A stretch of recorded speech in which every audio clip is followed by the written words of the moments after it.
Nakikita kitang magta-travel. At isa itong magandang senyales bakit kamo. Kasi with high honor, nakikita ko rito no, na iba ang mararating mo at malayo ang maaabot mo. Nakita ko rito.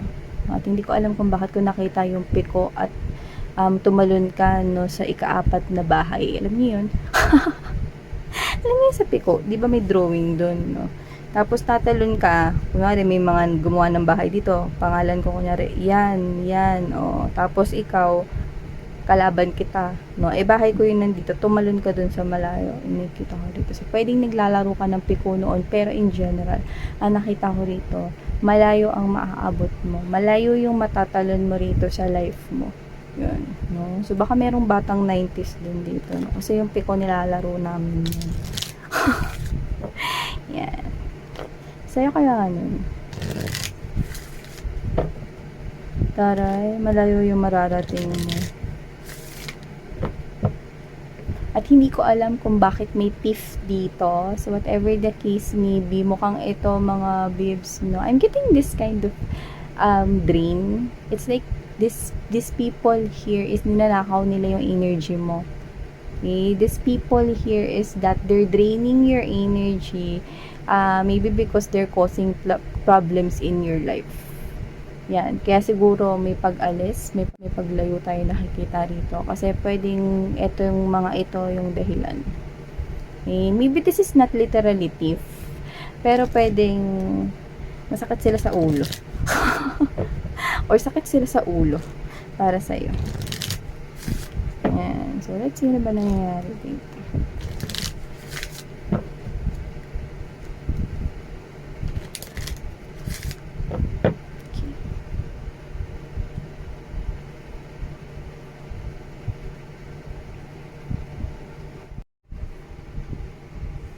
Oh, imprisonment. Okay.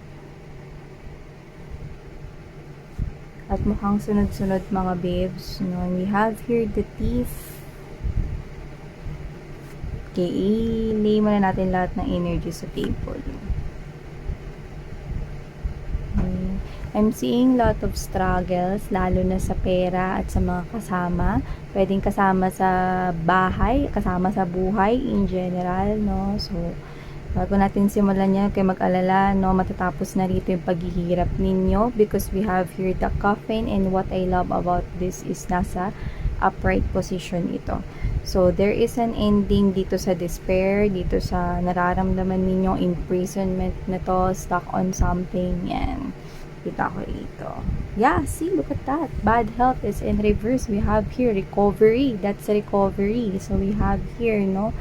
Nakakakita ko rito ng pag-recover dito sa ano man po pinagdadaanan. Sabi ko sa inyo, no? Oh, see, we have here change. Ito na nga yung sinasabi ko sa inyo mga mahal, no? We have here change. There is something, a wish fulfillment right here. At yun nga yung makaalis kayo. Yung wish ninyo is makaalis kayo sa bagay na kinaiistakan ninyo ngayon, no? And what I love about this more is nasa middle ito ng reading ninyo, which is magandang balita, no, na may pagbabago dito. So, wow! Unexpected income for you, mga mahal, kasi we have here something, no, na pwedeng ito ay money, a form of a gift. Pwede rin naman na trabaho, business, pagkakakitaan, see?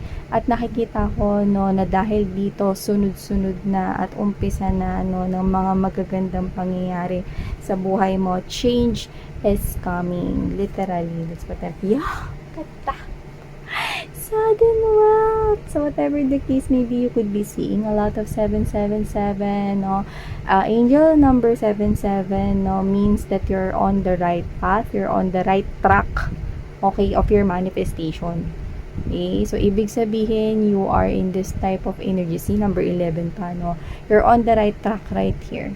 Okay? Ibig sabihin, your spirituality rito is strong, no? Yung inyong kumukunik kayo sa inyong higher self dito. So, maganda yan, no? Isang magandang sign at senyales yan, no? At maaaring may kinalaman ito sa occupation, And we also have here the distant horizon. Number 30.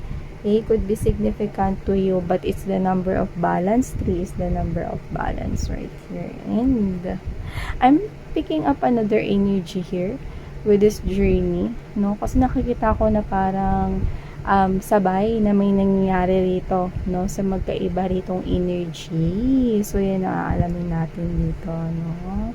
Yeah, there's message right here.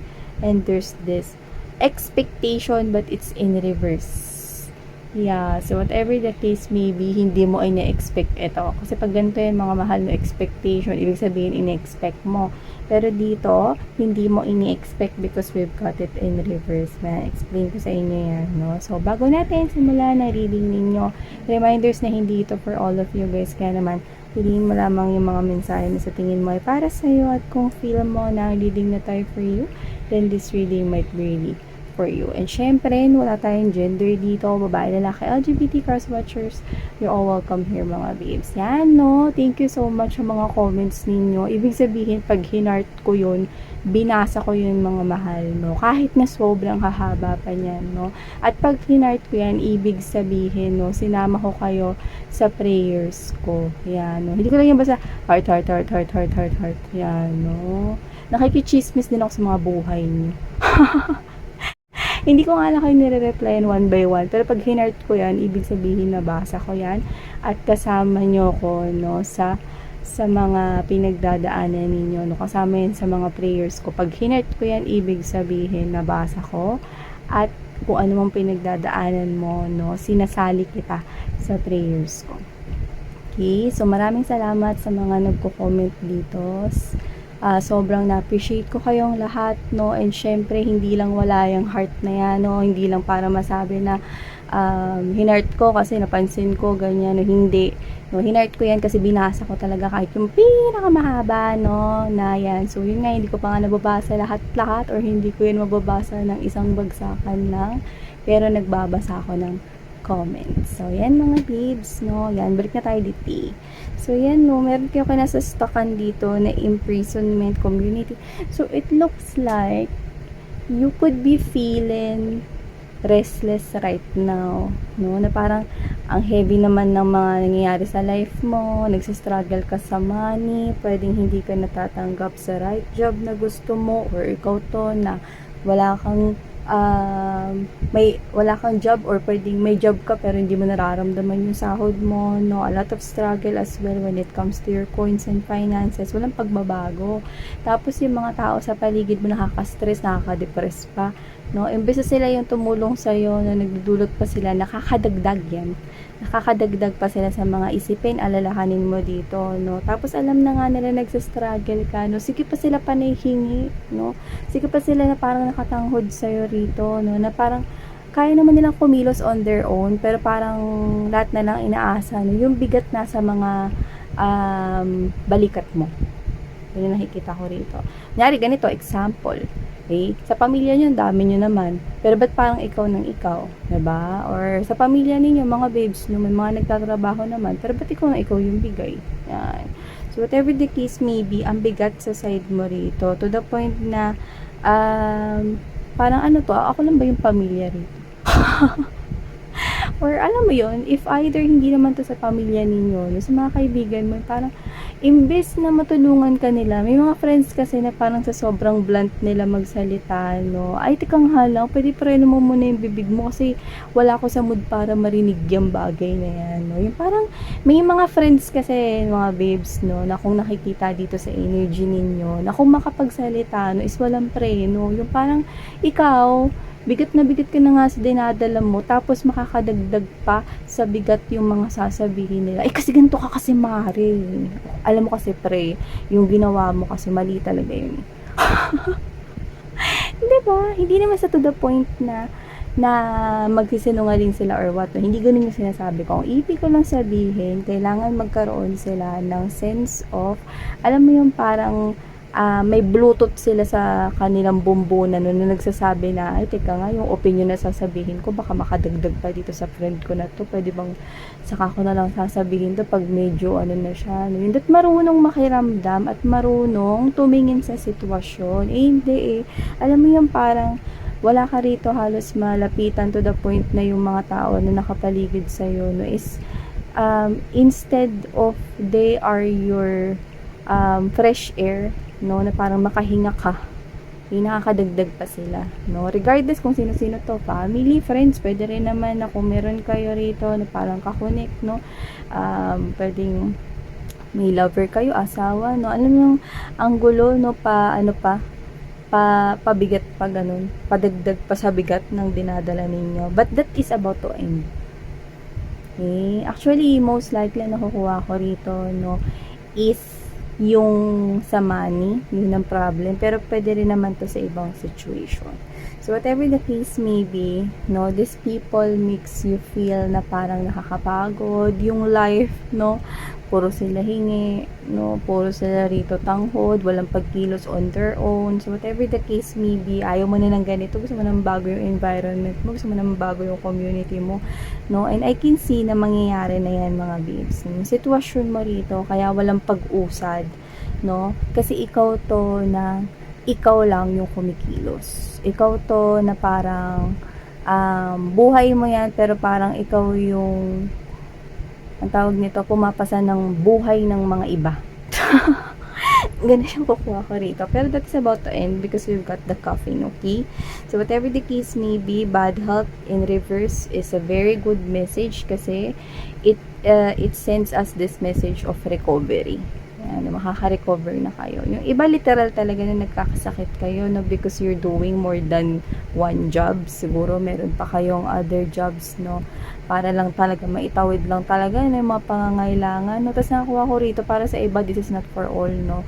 Alam na nga nila na meron ka ng ginagawa, no, nagsastruggle ka na nga dyan sa mga trabaho mo, no, gumagawa pa ng mga problema, meron pa rito na parang literal talagang may nasa jail, no, na parang nasa pulisya ka, ano ba naman yan, di pa ako nakapagpahinga sa bahay, ganyan, no, yawa ka na naman ng gulo, ano ba to, yung ganun, no, sobrang problemado, yun, para sa iba yun, mga mahal, pero, yun nga, na parang feeling mo rito, ba't to kailan mo matatapos to, tapos sabay-sabay pa, yung ganyan, yung mindset mo, parang di mo na alam, no, you can't breathe at all, you want space, yan, para sa iba, but in general, I can see that you feel exhausted, no, sa mga kasama mo sa buhay. Yan. No, but that is about to change. Change is right here. I'm seeing a car, yung iba literal na magmo-move in, lipat ng bahay, lipat ng tinitirahan, no? Yung iba pwedeng yan ay dahil sa trabaho because occupation is right here. Pero sa malayo yan. Lilipat kayo malayo dun sa lugar. Yun nakikita ko rito. Malayo dun sa lugar ng mga toxic. Pwede yung iba magsarili dito, pero yung iba pwedeng literal na lumipad sa ibang bansa dahil magtatrabaho. May paglipat tayo nakikita, may nakikita tayong mga malita at pag-alis. So, regardless if it is by land or by air, basta malayo dyan sa kung saan kayo nakatira na feeling stress kayo. And the change will happen. Gradually, pero sunod-sunod na yon. Gradually means slowly, mga mahal, no? Pero sunod-sunod na yon. So, whatever the case may be, what I love is unexpected income. But remember, this is something, coins and pentacles. So, ibig sabihin, no, mabagal yan, no? Pero, hindi na yan mawawala sa'yo. Yan na yung simula ng pag-asenso mo. Yan, see, sabi ko sa'yo, magbabago talaga rito yung life mo, no? You do not see this coming, but this will happen unti-unti kapag lumipat ka na, no, or umalis ka na doon sa sitwasyon na yon, sa lugar na yon na nakakapagpa-stress sa'yo, no, as in, lumayo ka doon sa mga tao na nagpapa-stress sa'yo, no, at doon sa lugar na pupuntahan mo, mga babes, no, maaring doon ka makahanap ng trabaho, unti-unti na dito na aayos yung buhay mo, kasi yung energy mo napoprotektahan mo na, no, wala yung mga pasaway, wala yung mga sakit sa ulo, no, kasi sila lang naman, kasi ganito yun, dito sa case nyo, okay, hindi talaga yung mga nangyayari, hindi talaga yung trabaho mo, hindi talaga yung Ang problema is yung mga nakakasama mo, yung community mo, masyado silang stressful. Walang harmonious, walang harmonious na setup, no, sa kung nasan ka nakatira or workplace man yan sa iba. Pero nakikita ko rito that you're on the right track here. Moving towards this. Nakikita kong aalis ka, lalayo ka, yun nakikita ko rito. At doon mo na mararamdaman yung asenso. Trabaho to nakikita ko para sa iba. Yung iba literally lipat ng bahay. Like alsabalutan talaga. Simula na yun, no, ng sunod-sunod na mga positibong pangyayari sa buhay mo. At sa kabilang banda, mga babes, no, meron din ditong babiyahe, no. Ito, ibang energy to. Nakuha ko rito. No, with this journey message right here and unexpected in reverse. Hindi, expectation in reverse means unexpected. Hindi mo ina-expect ito. Pero meron dito isa pang energy na babiyahe dahil makakatanggap siya rito ng sulat, no, na walang kinalaman sa'yo.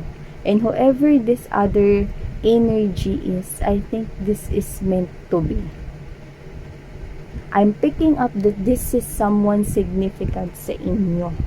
This person here na nakakatanggap ng mensahe rito is maaaring lumipat malapit sa nilipatan or sa area mo, or pwedeng lumipat siya tapos magiging katrabaho mo siya. Yun yung nakikita ko rito. There's someone in here also traveling just like you, and this person is meant to be na tumira siya sa same neighborhood or sa same na pagtatrabahuhan mo. Yan. Sa iba, nakikita kong may mabubuong love and relationship dito, pero para sa iba nakikita ko, no, na isa itong significant or importanteng karakter sa buhay mo, kasi nakikita kong maraming alam itong tao na to, no, at matutulungan ka niya dito sa success na ito. Yung iba pwedeng mauwi ito sa romantic relationship. See, there is a person here na nakikita kong tutulong sa pag-angat mo dito, no, at talagang sadya ni universe na pagtagpuin kayong dalawa dahil itong tao na to ay meant to be mong makilala. Yan, no, sa iba, itong tao na to ay magiging kasangga, no, at magbibigay sa iyo rito, no, ng tips or kung paano pa mai-improve dito, no, yung money and points mo. Okay, this is that type of energy which is mature and smart. At nakikita kong malawak ang connection niya, kaya malayo ang mararating mo. Isang taong may malawak na connection ang makakonect mo in the future right here. Kaya lumayas ka na dyan. Konsentidora. Lumayas ka na sa kinaalisan mo, no, na nagde-drain ng energy mo. Dahil gusto ko na magbago tong life mo rito, mga babes. Okay? Follow your intuition. Connect into your intuition. Connect into your spirituality. I can see yung pag-asenso mo. Okay? Magsisimula itong mangyari once na magdesisyon kang umalis sa kung nasaan pa man ngayon. Okay? So, thank you so much, Collective Sarang Love and Life. Annyeong!